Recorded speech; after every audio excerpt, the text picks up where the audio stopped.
Good morning. This is Pastor Stewart Waterhouse with 10 Minutes After Midnight, my blog. This is part 2 on human sacrifice. Today we'll be studying the Old Testament and what the Bible has to say about human sacrifice. Now, I'm not here to condemn human sacrifice. This is not what it's about. It's about understanding it as it fit into the praxis of the society, the niche of religion from time immemorial. And God spoke to us in our language, that includes spiritual language. And so you will find it in the Bible, and it's not condemned. It's actually the basis of religion, and we're going to get into that today. Okay, Exodus chapter 24, verses 7 and 8.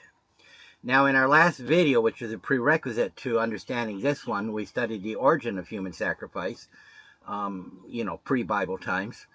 And how a pig was the sacrifice when a contract was made, and it would seal the covenant, and the pig would be killed, and thus to the person who breaks this contract. Well, it's the same way in the Bible here, because on Sinai, God gave the law, and when he gave the law, then it was sealed with blood, you see, and only this time God used bulls, lambs, goats, not the pig, because that way Yahweh distinguished his people from those around them by having a different substitute to the sacrifice.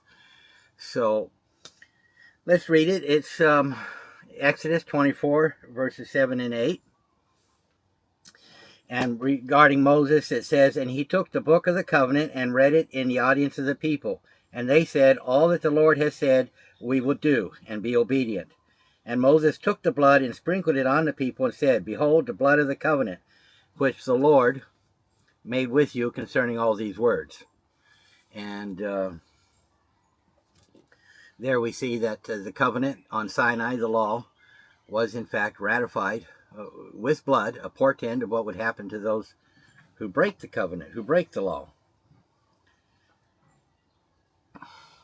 From there, sacrifice becomes a currency with Yahweh, because it's the currency in spirituality, you know. And so let's turn then to Leviticus chapter 5, verse 6, and we'll see that the lamb is substituted for the human. "And he shall bring his trespass offering unto the Lord for his sin which he had sinned, a female from the flock, a lamb or a kid of the goats, for a sin offering. And the priest shall make an atonement for him according to his sin." And so here you see that the substitution is allowed to bring a lamb. And in fact, a substitute could also be substituted. You read that in Leviticus chapter 25. If you had an offering that had to be brought, then you could substitute that. Maybe that was your favorite lamb, so you could buy it back from the Lord and offer something else instead. Now let's go to Leviticus chapter 25, as we said, because not all could be substituted. Sometimes if it's dedicated, it can't be substituted. You had to go through with it. And I'll read it. "Notwithstanding, no devoted thing that a man shall devote unto the Lord of all that he has, both of man and of beast, or the field of his possession," it would be the land, because early in chapter 25 we saw how they could buy back a field if the field was dedicated to God and so forth. And it says, "Nothing, no devoted thing that a man shall devote unto the Lord of all that he hath, both of man and beast, and of the field of his possession, shall be sold or redeemed. Every devoted thing is most holy unto the Lord. None devoted, which shall be devoted of men," that means a man set aside for sacrifice, "shall be redeemed, but shall surely be put to death." And so you see, this is important too, that some sacrifices couldn't be substituted or redeemed. That person would have to be put to death.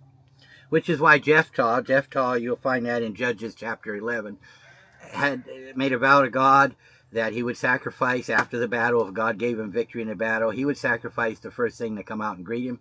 And lo and behold, it was his daughter. I know he was probably hoping it was his wife or something, but not his only child, his precious daughter. She came dancing to greet him, and that kind of rent his heart, because he had to go through with it. Sometimes, of course, he didn't have to go through with it. You remember Abraham and Isaac. This is in the book of Genesis, chapter 22, verse 13. Ram was substituted for Isaac on the altar. And you can read it in Leviticus how to tell which was required to go through with it and which one could be substituted. Let's go to 2 Kings chapter 3 verse 27. And here we find a battle taking place, and the city was surrounded, and the king was desperate. He tried to break out in order to go get help. He couldn't. The city was doomed. All his people would be plundered. And what was he to do? So he has to make a sacrifice to God in order to get the tide of the war to turn. And of course he had to sacrifice the most important thing he had, because nothing less would do. You can't insult God and expect to win the war, right? So he took his son, the heir to the kingdom, his only son, took him up on the wall, and he offered him as an oblation before everybody could see the sacrifice. It must have been very heart-wrenching, very difficult to do. It's so easy to read these verses in the Bible and just see them as words and don't realize how hard it was to do some of these things. But he did. And that's in verse 27. It says, "Then he took his eldest son that should have reigned in his stead and offered him for a burnt offering upon the wall. And there was great indignation against Israel, and they departed from him and returned to their own land." In this case, this was Israel attacking the city. And because of the sacrifice, God sent great indignation, and they returned. And the city was spared. And he won the battle because of the sacrifice of his son. But now, of course, you see, sacrificing your firstborn becomes currency with God, doesn't it? And so let's read Micah chapter 6, verses 6 and 7. And Micah is saying, "Wherewith shall I come before the Lord, and bow myself before the high God?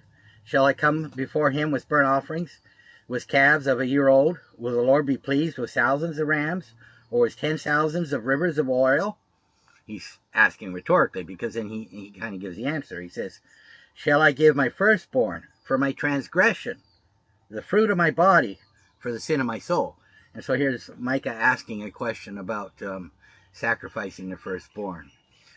So God has a problem. He doesn't want human sacrifice to become cheap, to become commonplace.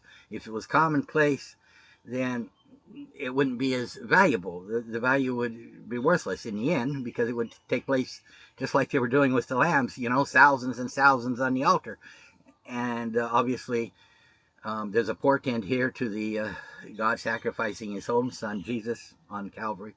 And God wants to send the message that is extremely valuable. But if it becomes commonplace, how's God going to make that message? So God does something interesting here. And we'll read that in Numbers. And in Numbers here, we find that because God had delivered them from Egypt, and during that process, you remember, he killed all the firstborn in Egypt in order to deliver them, the firstborn of Pharaoh, not the firstborn of those who were being delivered, but of the Egyptians. And so now God says, well, because of that, your firstborn belongs to me. It's not yours. It's dedicated to the Lord, every firstborn. And so let's read this. "Everything that opens the matrix in all flesh, which they bring unto the Lord." You see, the firstborn, nevertheless, the firstborn of man shalt thou surely redeem, and the firstborn of unclean beast shalt thou redeem. So what we see here is all the firstborn belong to God, which means you probably have to sacrifice your firstborn. But now God requires you to redeem your firstborn. You had to pay the cost of that sacrifice. As I said, you could substitute a sacrifice with another. And so God then lays it out in verse 16, how they were to redeem their firstborn and buy him back. But you see, in this way, they couldn't sacrifice their firstborn. He was already dedicated to be sacrificed. He belonged to God, so they would gain nothing from it. It was already their duty. But now they're commanded to redeem that firstborn back and buy it back. So now they couldn't use him for sacrifice because he's redeemed. He's purchased back. So thus they could no longer sacrifice their firstborn to God. And stay tuned for my next part, chapter 3. Chapter 3 will be human sacrifice in the ancient Hawaiian religion. I studied that at depth. And it'll be fascinating. We learn a lot about the meaning of human sacrifice, because it's very similar in the Hawaiian religion to that in the Bible. But that will be in my next vlog. Look for chapter 3. Thank you. This is 10 minutes after midnight.